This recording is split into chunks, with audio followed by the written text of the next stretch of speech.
Malappuram കൊണ്ടോട്ടിക്കടുത്ത് mini ഊട്ടിയിൽ ലോറിയും ഇരുചക്ര വാഹനവും കൂട്ടിയിടിച്ച് 2 വിദ്യാർത്ഥികൾ മരിച്ചു. Malappuram Kottappuram higher secondary school വിദ്യാർത്ഥികളായ മുഫീദ്, വിനായക് എന്നിവരാണ് മരിച്ചത്. രാവിലെ 10 മണിയോടെയായിരുന്നു അപകടം.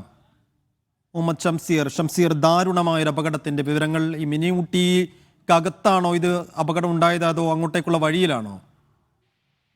സൈഫുദ്ദീൻ, നെടിയിരുപ്പ് മിനിയൂട്ടി റോഡിൽ വെച്ചാണ് ഈ അപകടം ഉണ്ടാകുന്നത്. രാവിലെ 10 മണിയോട് കൂടിയായിരുന്നു അപകടം. ഈ അപകടത്തിൽ 2 വിദ്യാർത്ഥികളാണ് മരിച്ചതെന്നതാണ് ഏറ്റവും സങ്കടകരമായ കാര്യം. 15ഉം 16ഉം വയസ്സ് മാത്രമുള്ള 2 വിദ്യാർത്ഥികളാണ് ഈ അപകടത്തിൽ മരിച്ചത്. 3 ബൈക്കുകളിലായി മിനിയൂട്ടിയിലേക്ക് യാത്ര തിരിച്ചതായിരുന്നു ഇവർ. അതിൽപ്പെട്ട ഒരു ബൈക്കാണ് അപകടത്തിൽപ്പെട്ടത്. ഈ അപകടത്തിൽ കൊട്ടപ്പുറം ഹയർ സെക്കൻഡറി സ്കൂളിലെ +1 വിദ്യാർത്ഥിയും പിന്നെ 10ാം ക്ലാസ്സിൽ പഠിക്കുന്ന ഈ വിദ്യാർത്ഥിയുമാണ് മരിച്ചത്. 10ാം ക്ലാസ് വിദ്യാർത്ഥിയായ മുഫീദ്, ഒപ്പം തന്നെ +1 വിദ്യാർത്ഥിയായ വിനായകൻ, ഈ 2 പേരാണ് മരിച്ചത്. ഇവരെ ആശുപത്രിയിൽ എത്തിച്ചെങ്കിലും ജീവൻ രക്ഷിക്കാനായില്ല എന്നുള്ളതാണ്. മറ്റു 2 ബൈക്കുകളിൽ കൂടി വിദ്യാർത്ഥികൾ ഉണ്ടായിരുന്നു. ഇവർ അപകടത്തിൽ പെട്ടിട്ടില്ല. ഈ ഒരു ബൈക്കാണ് അപകടത്തിൽപ്പെട്ടത്. ഒരു വളവിൽ വെച്ച് ഈ ടോറസ് ലോറിയും ബൈക്കും കൂട്ടിയിടിക്കുകയായിരുന്നുവെന്നാണ് നമുക്ക് ലഭിക്കുന്ന വിവരം. ഇവരെ പിന്നീട് ആശുപത്രിയിൽ എത്തിച്ചെങ്കിലും ജീവൻ രക്ഷിക്കാൻ കഴിഞ്ഞില്ല.